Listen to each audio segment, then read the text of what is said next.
So here's a good one about a guy who's getting some serious payback on his now ex-fiancée after finding out she was cheating on him.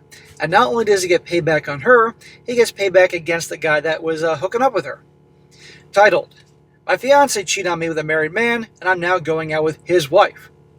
He says here, so a few weeks ago, my fiancée, a 25-year-old female, cheated on me with a 36-year-old man that she works with. There's a cliche. She came in after she got off work and immediately broke it off with me. I was 10 minutes away from walking out the door for work, so I called out to try and fix things. We had our problems, and I had been pretty depressed and was neglectful of our relationship for the last few months, but we just had a conversation about how we were working through our stuff, and I really had no idea anything was wrong. Yeah, while you guys were conversing how to try to work on things, meanwhile she was finding your replacement. With a married guy, no doubt. That goes to show what she's like. But, yeah. She told me it was because of my depression. That she was really worried about me and that I needed to go talk to a therapist because she was worried that I was going to end up offing myself. She's claiming that she's worried about his depression getting so bad that he'd go off and end his life. Meanwhile, she was cheating on him with a married guy, ruining their relationship. Doesn't she think that might cause this guy to really go into depression and think about ending his life when the girl he thought he was going to marry who loved him was cheating on him? Really? Is that her female logic here? Fast forward a couple of hours, and my brain has been in overthinking mode for a while now. I finally convinced myself that she was cheating on me because she was talking about this guy like a high school girl talks about her crush. Well, she was bringing up this guy the months before you found out she was cheating. Usually when women talk about guys a lot, there's something there. There's an attraction, there's something. And usually in girl code, this is your replacement buddy if you don't shape up, in her opinion. So I went through her phone, and I'm not usually the person that does something like that. I just had to know. And I found some pretty S-word charged messages between them. I stopped as soon as I found them, so no idea how long they were going on for. And one of the worst days of my life began. I woke her up and confronted her over it. It took a bit of time, but she did admit to it. Told me she was afraid I was going to kick her out if I told her the truth. Oh, so she wants to keep hooking up with a married guy and stay with this guy. Of course he's going to kick you out. You're cheating on it. We expect, lady.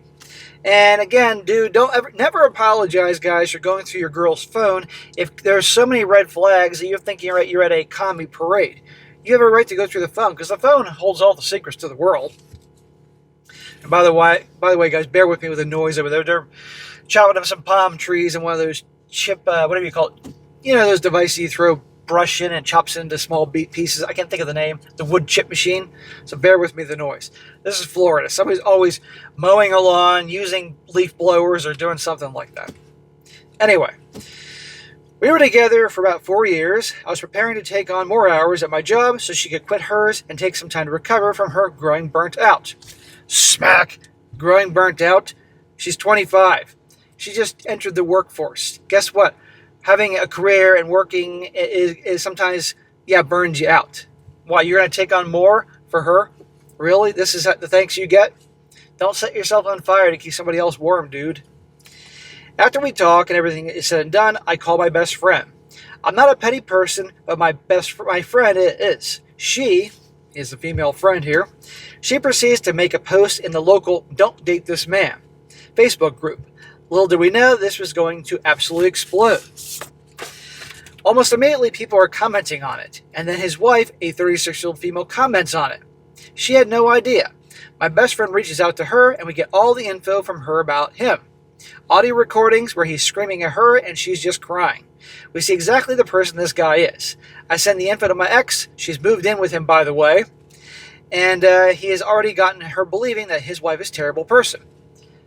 So what are the odds there that the friend posts this thing about this guy on that site and his wife happens to see it? Clearly his wife pays attention because she knows her husband's no doubt a scumbag. So I reach out to his wife. We're both going through an absolutely terrible situation, and we could probably use the support from someone that can understand what the other is going through. Well, define support, bro. She wants to support your package. And we start putting everything together. This has been going on for months. Regardless of whether they've been sleeping together for the entire time, he had been coming home late every night for several months with food wrappers from where she works overnight, and even though his Olive was preparing food and leaving it in the microwave every night for him. She and I talked for several days, just trying to piece together everything, and we end up finding out that we have so much in common. We make each other laugh and we have a good time. So we meet up. We specifically met up and we hooked up for the first time. Man, you want to talk about some nice, well-deserved payback. Banging the freaking wife of the guy that was hooking up with your fiance. That's awesome. Now, I just hope this guy realizes they're both, bonding together through the hurt and the pain and all that. And it's likely a future's not going to come from this. I just hope he doesn't go falling in love with her. But, yeah, this is some payback. This is awesome. Because, it's going to get back to her, and she'll be furious over this whole thing. And we all know this type of guy is going to kick her to the curb, too. It's been a long time for both of us, so we mutually agreed, and we needed it. And it was the most incredible SCX that either of us ever had in a very long time. And things went from there. We set boundaries because while the SCX was incredible, we both realized we wanted to be healthy partners for anyone, much less each other. Jumping right into the relationship probably isn't the smartest move, but the more we talk to each other, the harder and faster I fall for her. Smack! Snap out of it, dude. You just met this chick.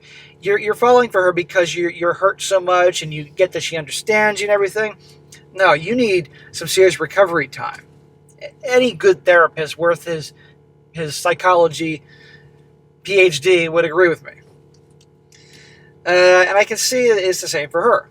I can see it in her eyes when we meet up at the park and hear her voice when we talk on the phone. I don't want to be with anyone after what I went through now, and either of us can think of how less scary the future seems. She makes me want to be the man I always dreamt about being. We have no idea how this is going to play out, but we know there's absolutely something here. Okay, great, there's something there and you're feeling good. Okay, fine, but take your time. Because the good thing is that this dude, they were engaged, so it's not like they have to go through a messy divorce. But she has to go through a divorce. But if there's all the evidence that he was cheating on her, she's likely going to make out like a bandit. That's just how the law is. But it sounds like this guy's a scumbag, so the hell with him. But take it slow, man. You don't need to rush anything, because otherwise you'll make some serious mistakes. You're trauma bonding. That's what they call it there. But I think it's hilarious. You would talk about ultimate payback. But here's where I see things going. This guy eventually is going to kick this chick to the curb, and this dude's fiance, his ex-fiance, is going to be coming back crying for him to take her back. Saying she was scared and worried and it wasn't thinking straight. And I'm so sorry. Don't fall for it, dude. And by the way, he's 25 and he's banging a chick who's 36. Okay, that's great and all, but that ain't a long-term future in my opinion. I know I'll get shit about that, but seriously. Now a few comments here. One guy says here, OP, the exit situation is shitty. It sounds like you're in a better place. I agree, boundaries are good. Just be careful about rebounding and trauma bonding. Ding, ding, ding. If you do generally have so much in common, then you'll be an example of how great this love story can be and its trials.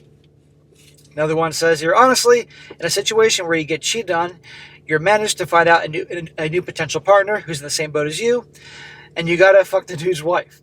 On top of that, this has happened before. Your ex quit her job and used you as a sole income. It sounds like you're coming up on all spades, buddy. And last one, this guy says, you dodged a big one. She wasn't down for the in sickness and health part of the vows, and if you struggle with depression, with something like she didn't feel like she could handle, break off the engagement and run to somebody else's arms. She lacks the emotional maturity to communicate the issues and exhaust efforts to work through them, or to the end. So she's definitely not ready for the struggles of marriage. Amen. So, although he's hurt, he dodged a big one because he would have married her, and the second things got tough, look what would have happened. And he goes for a messy divorce where she would still probably make out like a bandit. So, in my opinion, nothing like screwing your enemies over than banging their wives. So, good for this guy. Good luck.